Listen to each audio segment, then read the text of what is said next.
Forbidden feeds,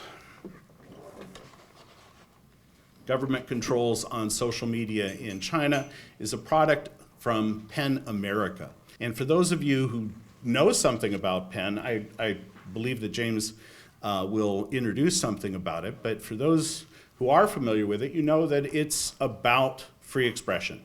It's about enabling people to articulate what matters to them, to tell stories as they wish to tell them.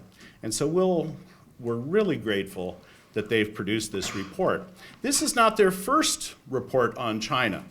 They have several, and if you go back 5 years, for example, they published an article about constraints on creativity in China. Not an article, but one of these reports.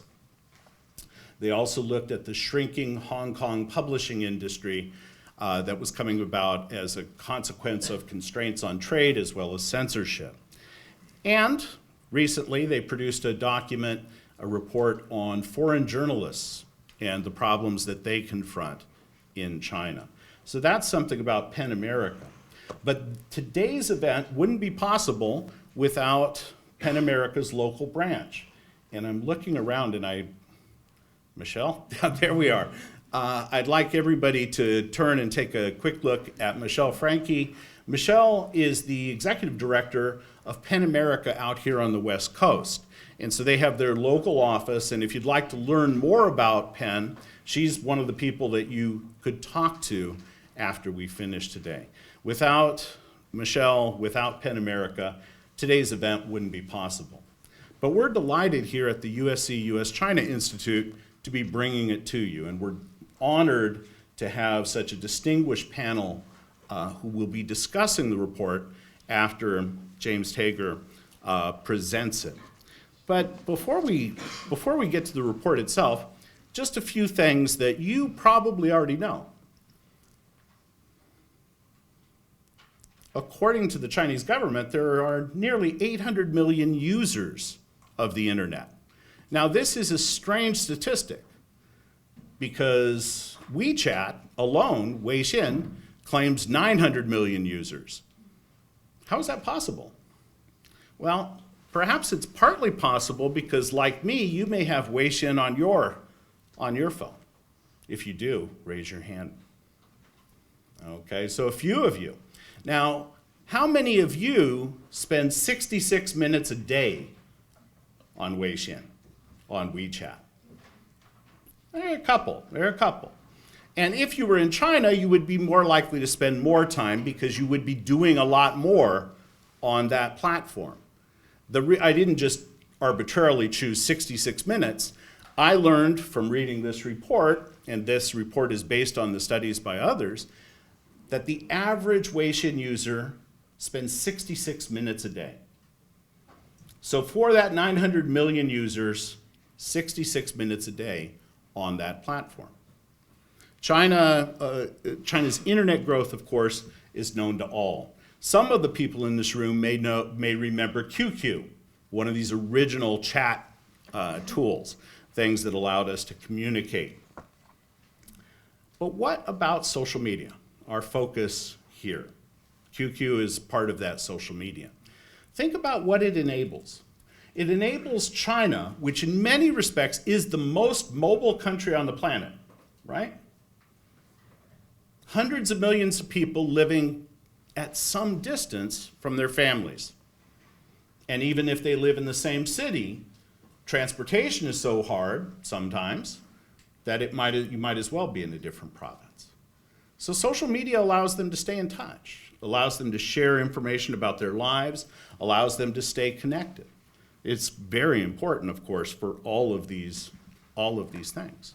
It's allowed the building of networks across geographical and social boundaries, which is exactly why we're here today, because the Chinese government worries about those networks, worries about being able to move ideas across these various boundaries, and it's concerned about the ideas that might move. One of the striking things about the internet in China is that the infrastructure is state-owned. The pipes owned by the state, by the giant telecoms. But the platforms that are dominant are private. Tencent, Alibaba, Baidu, all of these companies are private companies. But they exist, of course, because the state lets them exist. And they all recognize that the state could decide not to let them exist. And so they pay careful attention to what the state asks them to do. And so some of the state controls that we talk about here are informal ones. And you're going to have plenty of evidence of that. Some of the censorship the state pays for, some of it does not, right? One of the remarkable things is how much the state is able to get companies to handle the censorship themselves. Now, you folks are here, you're paying attention to the news, and you know how timely this event is. It's, of course, very important for China, but as it happens in the West, we're in the midst of a big discussion involving social media as well. The discussions about Facebook, the manipulation of Facebook and Twitter, and its uses in the last presidential election, but particularly our private data that's being gathered and used in ways that not everybody was so aware of. This is a great report. I don't know how many of you have had a chance to download it and read it. It's truly remarkable. In one handy document, you get a great description of the history of the internet in China, the history of censorship in China. You get a snapshot of what's going on the internet. It's really quite remarkable. About 90 pages, 30 of those pages are in the appendix and the footnotes. This is a carefully documented report. These are not rumors that are being shared with you today, but rather carefully documented facts. And so we're really excited to have this opportunity for PEN America to come and share this report with you. After the presentation of the report by its author, James Tager, we're going to then have a panel discussion. And at that point, I'll introduce our panelists. Following their comments, it'll be time for you, time for your comments. If you're talking about this on social media, please do feel free to mention the event, but be sure to put in links to the report itself. You want to share that as widely as possible. Ladies and gentlemen, the author of this report is somebody who's educated at Duke University and Harvard. He's a lawyer by training and somebody who's ready to talk to us about social media censorship.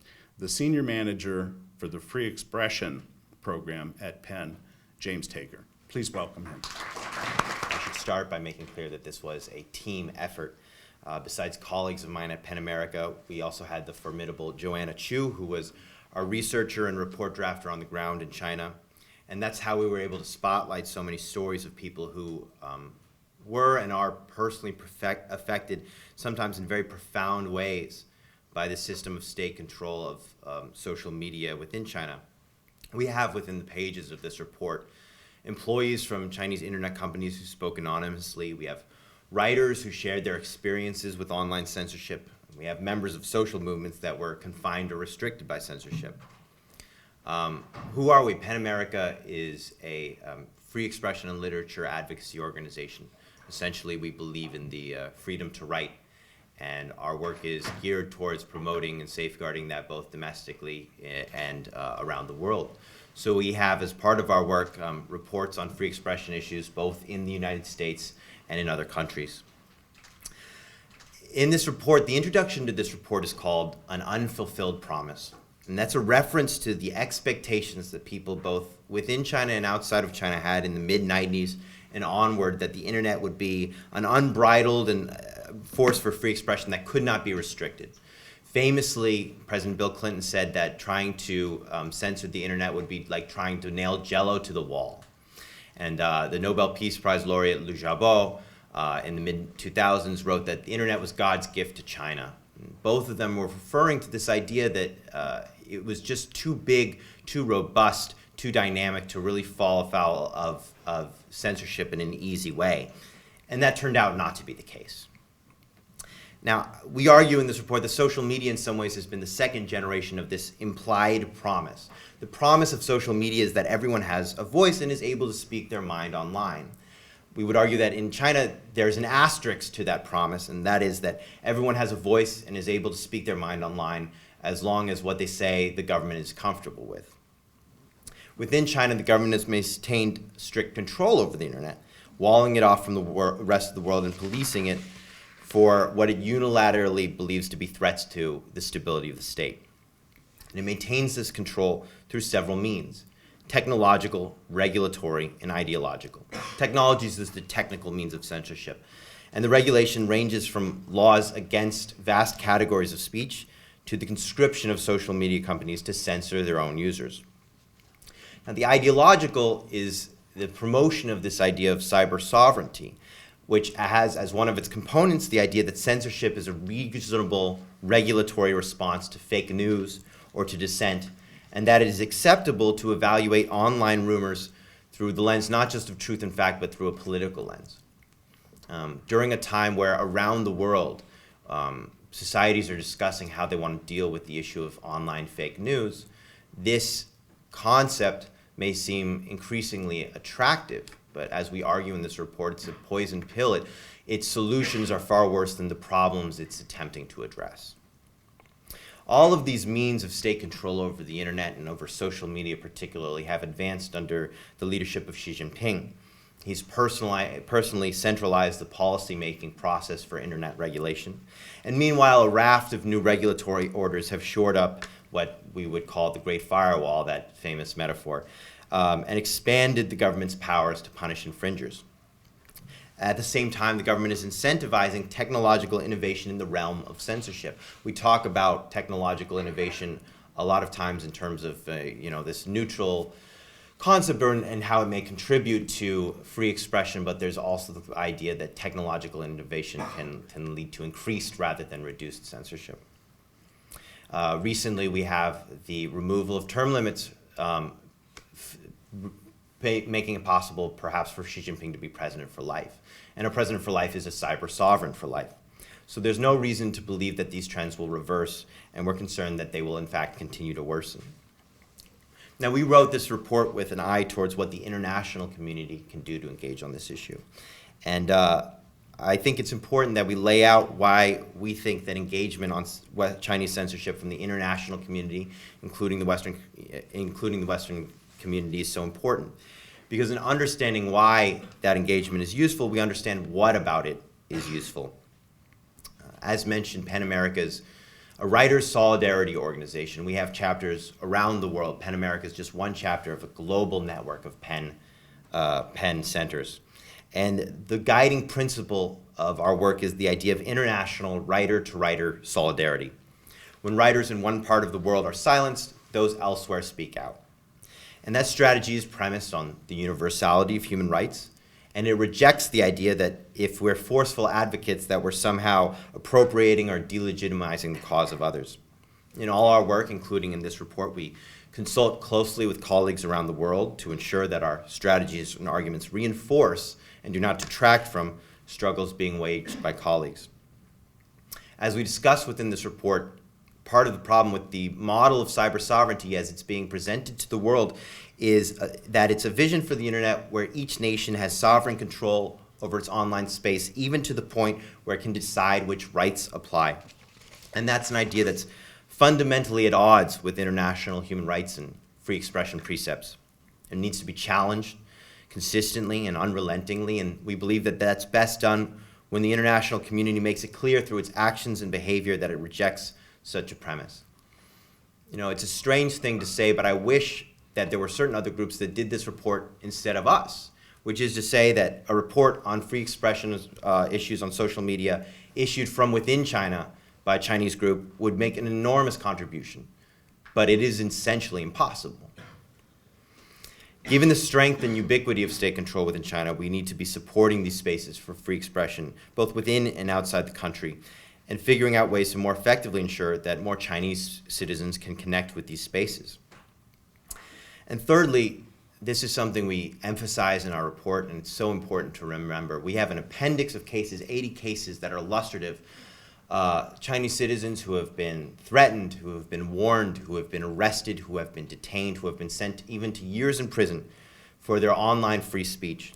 And it's so important to remember that there are individual Chinese citizens who are paying the price for their free speech in China, both offline and online. International pressure on their case helps keep the story alive, and that is something that we hope to hit in this report as well. All of these points actually help illustrate why it's so troublesome that Western internet companies are increasingly casting this covetous eye towards the Chinese market, and with all the censorship restrictions that apply. There's no magical formula by which a foreign social media company can enter China and become this magical force for free expression simply by its mere presence in the country. We believe in the principled stand of non-compliance with censorship and state monitoring that safeguards free expression. In our report, we note that essentially Chinese regulators are being very clear. If you're a non-Chinese company trying to enter the Chinese market, that means adherence to China's censorship system. And we believe that Western social media companies need to understand this and to take regulators at their word and to stop pretending that there's a magical third option. I want to turn over to this amazing panel we have, but this was a report that for us really helped to illustrate what we believe are the consequences of restricted speech. Within this report, we have stories of journalists who felt that they couldn't tell their stories as effectively as they'd like. Writers, cartoonists who felt that they had to self-censor or leave the country in order to tell the stories they wanted to tell. And of course, we talk about individual citizens, everyday citizens communicating publicly with things like Sina Weibo or privately in things like WeChat and saying things that got them into trouble. Either their messages were erased or they found themselves taking tea with local police or they found themselves in jail. And this is a report that we want to use to help illustrate that and talk about the consequences of that. I want to turn it over to the panel. Thanks so much. James, thank you, and thanks to all who worked on this report, including Joanna Chu, who was mentioned. But there are a lot of folks who contributed the research, contributed the articles upon which this wonderful report is based. And in addition to the details about the report, this report also offers suggestions for what the Chinese government should do, suggestions for what the US government should do, suggestions for technology companies, and suggestions for you and for me. And maybe we'll talk about that in just a moment. But first, if I could, I'll just briefly interview each member of the panel and then we'll have them come up one by one. So our first panelist is T.Y. Lau, who is currently teaching at the University of San Francisco.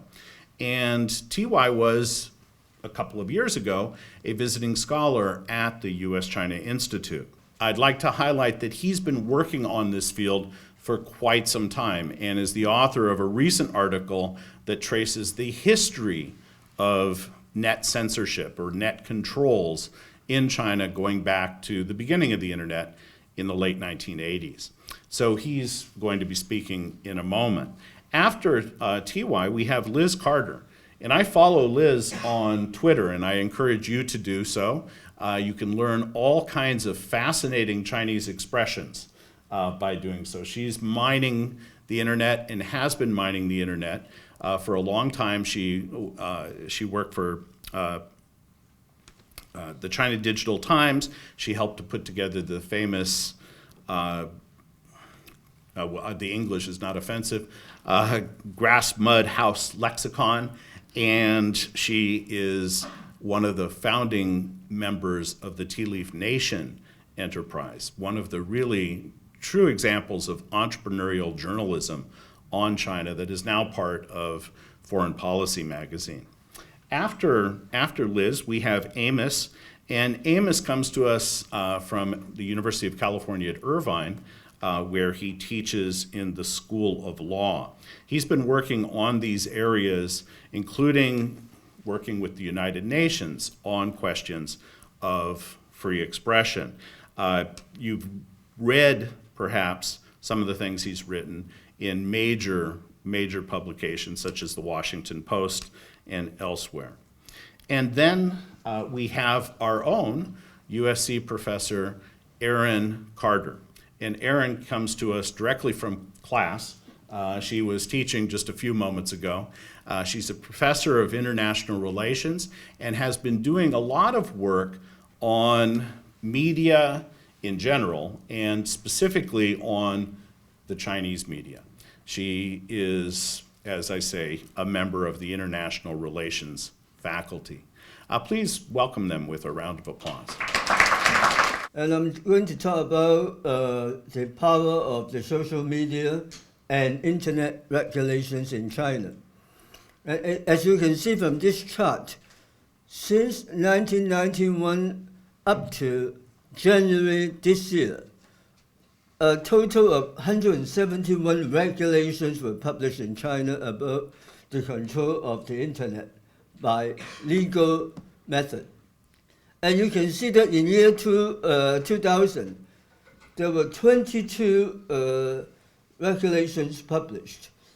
And also, as of 2016, you can see that there were almost 20 regulations.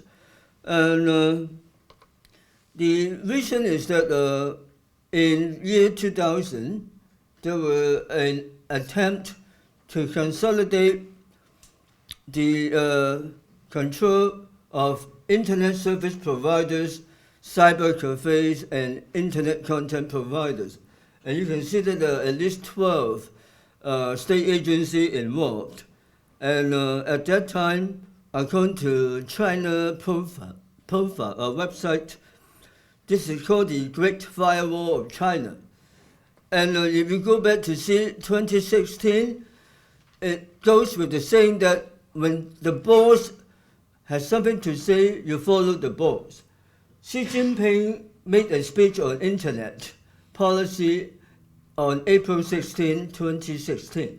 And so you can see that there were lots of regulations since then. And then in terms of the importance of internet, you can see that China is really number one in terms of internet subscription, and in the city of Beijing and Shanghai is almost 80%. Another important fact is that online commerce, e-commerce, is also big in China. But please note that in terms of the total online sales volume, fashion has a huge market share. And so you can see that on the one hand, there is a widespread use of internet. On the other hand, there is a great potential of using the internet to make money. So in this case, I call this a double-edged sword between the leader and the citizens. And so the leaders think that it's important in terms of the economic and financial value. But for the people, they want to have a bigger freedom of expression. So how do we take care of this balancing act or tug of war? And I found that there were 11 incidents that we can show the power and the tug of war between the leaders and the citizens. Number one, the Chinese leaders used the internet to connect with the people. So in 2008, 2009, the leaders used the internet to talk with the people before the National People's Congress. And the news media also set up online services to promote this. And then you can also see the way to promote the leader. There's a study group about Xi Jinping. So this is the first function. Second function is Xi Jinping, when he visited this country, he set up the Facebook. First visit in 2015, second visit in 2017. You and I know Facebook is not available in China, but the leader thinks when there's a usefulness, the leader will use it. Then you can also see that the internet was also used to spread news, censor in China, and get censored news from non-government sources. Do you remember 2012, Wang Lijun went to the U.S. consulate, and the Bo Xilai trial in 2012, and then there was a plastic plant in Xiamen, Fujian province in 2007, and the most significant is 2011, the Jasmine Revolution in China. And then another thing is that sometimes within some hidden agenda, the Chinese leader will let you use the internet to mobilize and organize a protest. March 2017, the internet was used against the Korean actions. Then there's another function. If it's a major accident, like this train crash in Wenzhou in 2011, internet was used, and then the government official immediately followed the suggestions about what the government needs to do to rescue the people. So you see different functions of the internet. So what kind of lessons can we learn from these 11 incidents? Number one, because of the pro-democracy movement, the Jasmine Revolution, and then they are aware of the Arab Spring and other incidents in other countries. So this is a red flag. But for China, they are very familiar with mass mobilization. The Cultural Revolution is an example. The big character posters, for example. So how do they maintain their power and control the people? So finally, they said, let's have more regulations, a total of 171 regulations. And then they also use the internet to connect with the people. And but then the most important is this: internet is not a one-way communication. It is the sender can be a message receiver at the same time. So the receiver can write positive or negative comment at the same time. And so the most recent incident, if you have read about this, on March 24, a week ago, Hong Kong Apple Daily reported that 3 professors from Peking University wrote an article. One person wrote an article to support it about the president cannot serve more than 2 terms. But then, if you notice that the article was posted at 6 o'clock, by 6:40 it was removed. And the teachers used internet instant messages and phone calls to ask the students to remove the messages. And Mr. Professor Lee on the left is the writer of this article. The most important is this. Now the other 2 professors said no, they were not involved. So you see how things evolve in China. And so in the 1980s, we talk about news freedom. We say that it's a freedom within the bird's cage. So when we talk about this freedom of expression, are we still talking about the same situation? But then you can use selfie to get some reflection. So I hope that this will give you some idea of what can be done. And then later on, I think we should talk about the purposes of the use of internet in China. Thank you. My name is Liz Carter. I'll just be talking a little bit about 2 things. First, the report. I'm just assuming maybe not everyone has had a chance to read the report yet, so I'll just tell you a couple of things you could gain from it. And then second, what I think is basically something we can offer in response to the report. So the report made some suggestions about different ways we can use this information or take action in our own lives, or also institutional recommendations to governments. So I'll talk about that second. But first, just the report itself. I think there's three kind of main things, really good things you could gain from reading it. The first is a technical understanding of how censorship works. A lot of times we say censorship and we just have a negative association, but we don't understand how it's happening, what are the different factors involved, the history of censorship.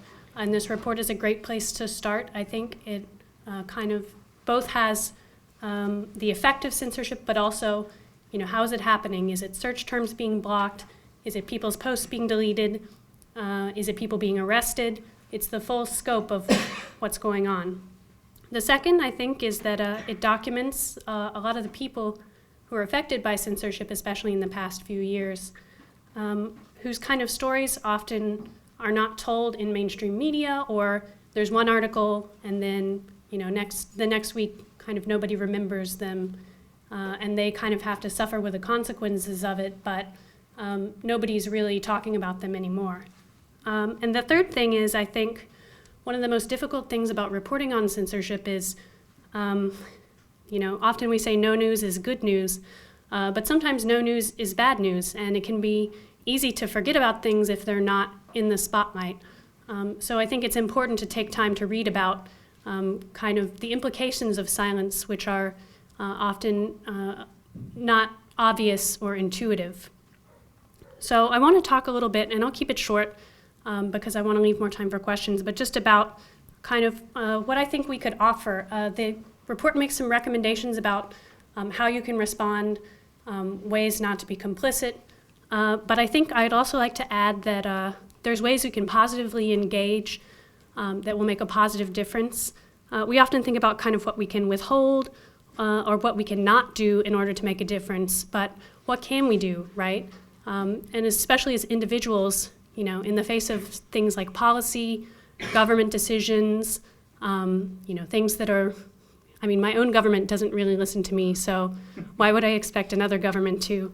But I think on an individual level, we can think a lot about how can we use our rights, how can we use freedom of speech that we have to make a positive change in our own lives and the lives of others, I think a lot of times, especially state media in China makes the argument, the US has so many problems, what qualifications do they have to talk about anybody else? And they're not wrong in a sense. Like the US does have a lot of problems, and if we're not using our freedom of speech to talk about things like racism, things like privilege, kind of the mass incarceration, issues like this, and using the power of media, using the power to protest, if we're not using these things to make positive difference in our own lives and the lives of those around us, then how can we say that freedom of speech is something to be valued in other places? So I thought I'd just end there, just on the note of different ways we can use freedom of speech kind of and show how valuable it is, just like a lot of the people whose works and actions are documented in this report have put their lives on the line to do. Thanks. Thank you very much to USC and Pan America for putting together this panel and for the invitation. And congratulations on a really incisive and thoughtful report. I really enjoyed reading it. A bit, scary as well, but it was definitely a great read. My name is Amos Toh, and I serve as legal advisor to the UN Special Rapporteur on Freedom of Expression, who is an independent monitor on freedom of expression issues appointed by the Human Rights Council at the UN. I just have to disclaim at the very start that I'm speaking purely in my personal capacity and in my capacity teaching at UCI, and my comments are not representative of the Special Rapporteur's views or the UN.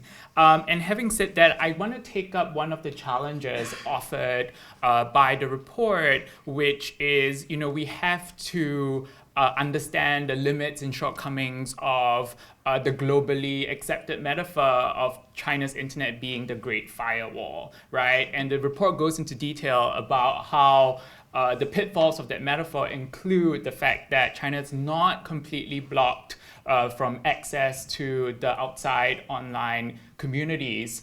And instead, I want to offer the metaphor of a walled garden, right? Because I think that in China, there is a thriving and vibrant online environment that is nevertheless circumscribed by this broadening framework of vague laws and secretive regulations, and also systematized controls on personal information that can subsequently be used not just to restrict expression on platforms, but potentially also to restrict access to basic social and economic entitlements.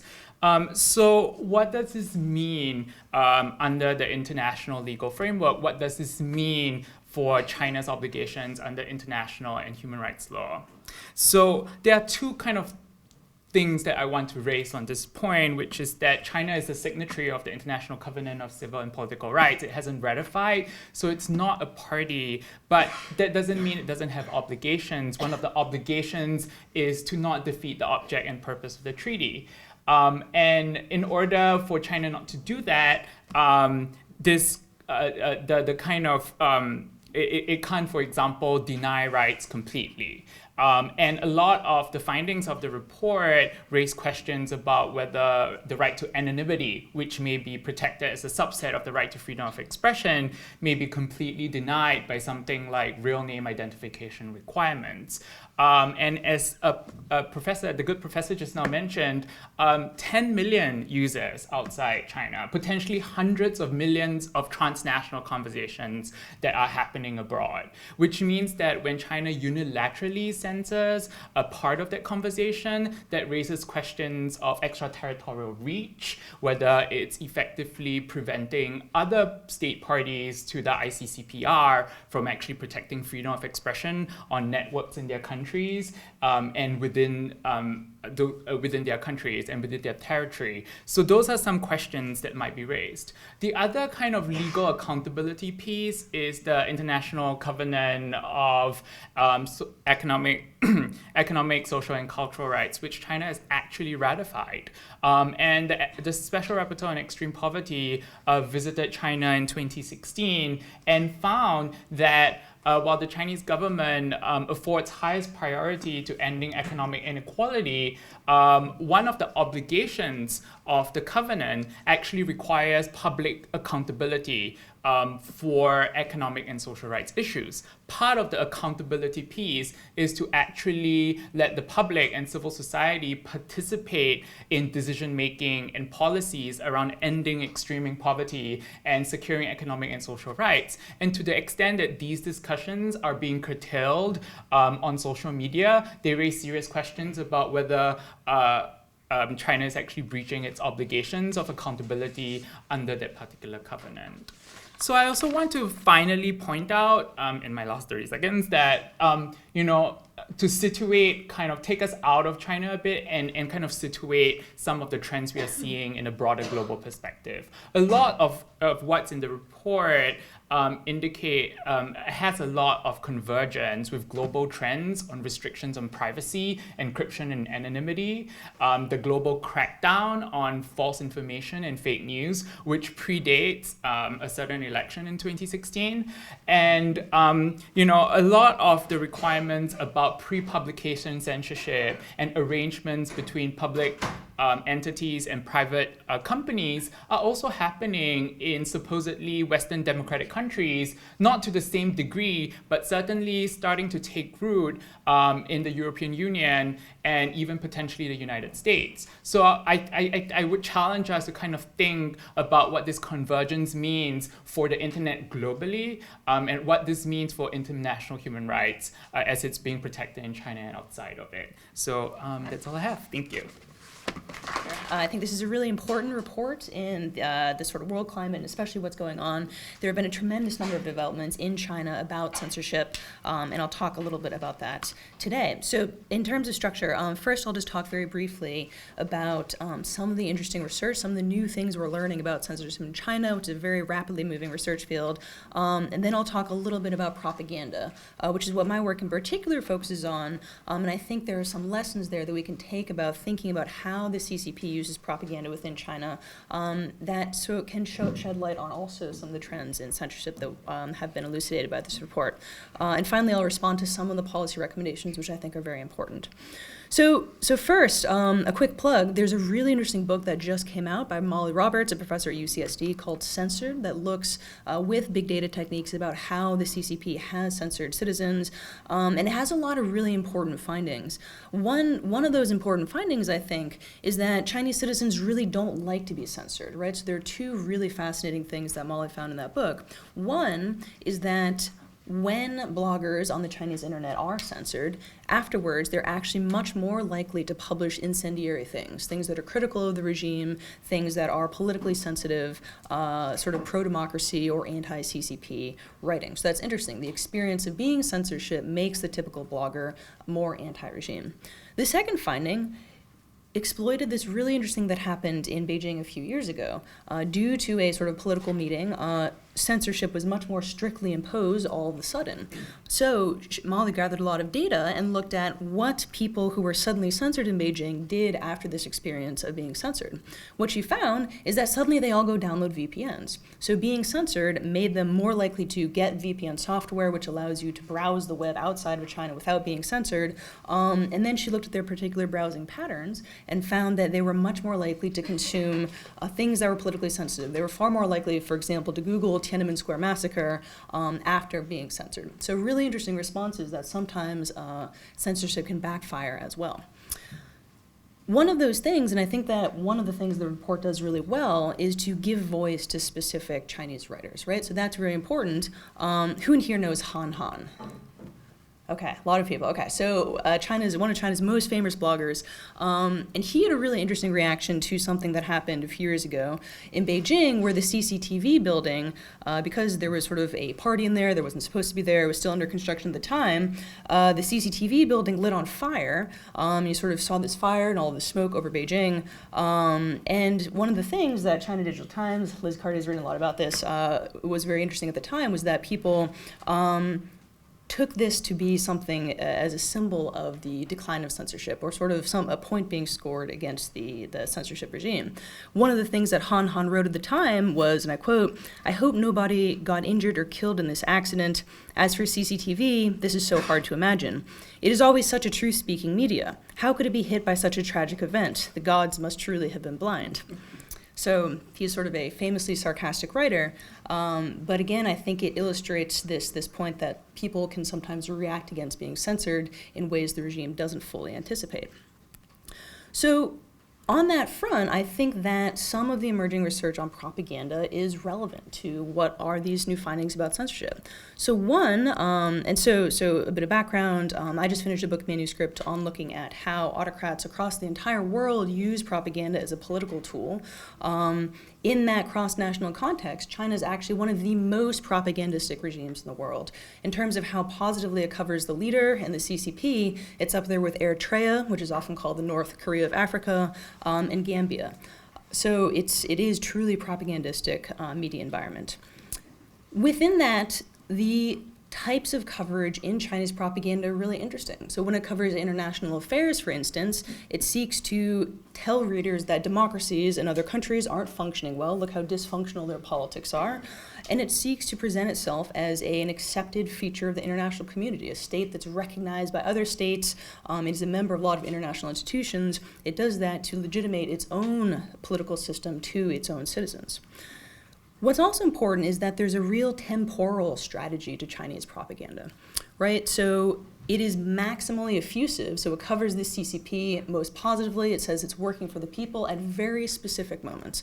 What are those moments? Well, there are two kinds. One is the anniversaries of pro-democracy movements. So dates like June 4th, dates that are quite historical, so Democracy Wall movement in Beijing, other sort of pro-democracy movements in the past that obviously failed within China, but it's at those anniversaries, decades later, that propaganda is most effusive about what a good job the CCP is doing. Beyond that, it's also effusive during anniversaries of ethnic separatist movements, right? So things like the Tibetan Rebellion or the 2000 riots in Xinjiang, those are the things that occasion propaganda to be most effusive, and also to deploy threats, right? So one of the things we looked at was how the propaganda apparatus talks about harmony, 和谐, and stability, 稳定. And it's most likely to deploy those terms during those pro-democracy movements and those ethnic separatist movements as well. A sad finding, I suppose, is that propaganda really works too. So we sort of have an interesting research design, but what we find is that by increasing the number of stability and harmony references by 2, so by doubling the number of references to stability and harmony, the CCP can actually decrease the number of protests by 50%. Right? So there's actually a huge response to the level of popular protests to propaganda that's about stability and about harmony. So, right, so this is relevant for what we're learning about censorship in the sense that these techniques are likely deployed online as well, right? So censoring, of course, is taking down information rather than putting out pro-regime information, but because there is this sort of emerging research agenda about how the CCP also uses the 50-cent army, so people who are hired to post pro-regime comments online, this is an evolving area as well. So finally, I think that the policy implications of this report are right on. I think they're really well thought out. And I think that there are a couple ways that consumers of this report can respond. So one is that I think that what James was saying about signal amplification, is really important, right? So because writers within China are so often censored, it's important for foreign organizations that don't have that pressure to give those writers a voice. So I think that's very important. And there are a couple ways that you, as foreign consumers of this media, can do that, right? So there are a couple great organizations. One of those is the China Digital Times that translates a lot of their work, sort of gives you a sense of what's being censored and what's being written on the Chinese internet every week. So I do recommend following that.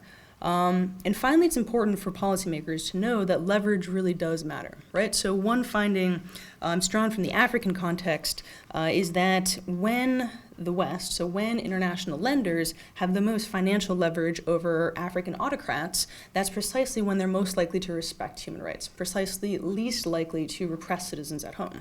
So US policymakers haven't always exercised that well in their sort of interactions with China. So famously in the 1980s, the Reagan administration actually sold the People's Daily, the printing presses that are used to sort of print that magazine. They may have since been replaced, but nonetheless, that was facilitating that spread of propaganda. So it's important for US policymakers and policymakers more generally to realize that raising these issues about censorship and about propaganda are important and are important to give writers within China a voice. Thank you. A USC professor who's no longer here, he made this important point. He said, you folks keep talking about the internet that China doesn't have because of the Great Firewall, that people don't have access to Facebook, people don't have access to Twitter, people have New York Times, Bloomberg, blocked, these kinds of things. But a lot of people in China, hundreds of millions of them, seem happy with the internet they have, that it's better than nothing. What do you folks think? I think that's a huge point. I think it's a vitally important point. Not only is it better than nothing, it's far, far, far better than nothing. I mean, the social media space in China has the most people, is arguably the most dynamic in the entire world. There are millions of conversations that are occurring within the social media space every day. And actually, perhaps paradoxically, definitely counterintuitively, it seems that part of the reason why censorship in China is so successful actually is because otherwise the social media space in China is so robust that if it were more, that if the repression affected more of what you could discuss in the terms of your ability to discuss the newest developments in entertainment or music, etc. Like many of the things that we actually do spend much of our time on social media discussing, our friends and family, just regular conversations, that it would actually be worse received. We have a quote, I had the privilege of being at this conference. This was from the Internet Governance Forum late last year. The Internet Governance Forum is this global forum where people come from across the world to discuss internet governance. And it's in the report, I forget who, but there was an internet regulator, I think someone affiliated with the CAC, the Cyberspace Administration of China, was asked a question about freedom of expression online, and he said, well, China has millions of websites, so how can you say that there's censorship? And that's really an important point. It's an important explicit and implicit argument from the Chinese regulators that, well, gee, if you look at how much we provide, you don't have to worry about what we don't provide, right? If you're able to discuss, the newest movies, if you're able to discuss the newest music, why is it such a big deal that you're not able to discuss the anniversary of important events or social movements of tremendous import, environmental movements, health movements, labor movements? They're trying to define by what is present versus what is absent, but of course, on the flip side, one has to acknowledge that there is certainly a lot present. I would also say I agree, definitely better than nothing. There was a report a while back that showed that if an internet website took, I think, 1 more second longer to load, something like 60% of people would just give up. Like, something taking 1 more second longer to load is enough to deter the majority of people from accessing that content. So I think the government and regulators have realized that in the age of instant gratification, you don't necessarily have to make something impossible to access. You just have to make it a little bit more inconvenient. And especially now with VPNs being the crackdown on VPNs, the vast majority of people can get by. And in fact, it's much easier to do so without going out of their way to try to access things that are difficult to access. So it's a question of influence in terms of, instead of necessarily kind of the iron fist of repression that we often think of. But I would also say that, like the app WeChat, you can do pretty much anything in it, and there's a reason it's so popular that even a lot of human rights activists will still use it, even though it's being surveilled. If you don't use it, it's very hard to keep in touch with family. You can buy things, you can pay things, you can watch video content. It's basically kind of, of course there's good and bad together, is what I'd say. It is, in general, for many people, better than nothing, right? But I think you have to ask the question, better than nothing for whom, right? So for activists, for artists, for dissidents, is it really better than nothing, or is it actually worse? And separately, there is also a legal question here, right? So under the ICCPR, which may have some customary value, restrictions on freedom of expression must be provided by law, which means that the law cannot be vague and must be quite precise and must be necessary and proportionate for a legitimate state objective, right? And it's questionable whether the findings of the report would kind of match up to that criteria.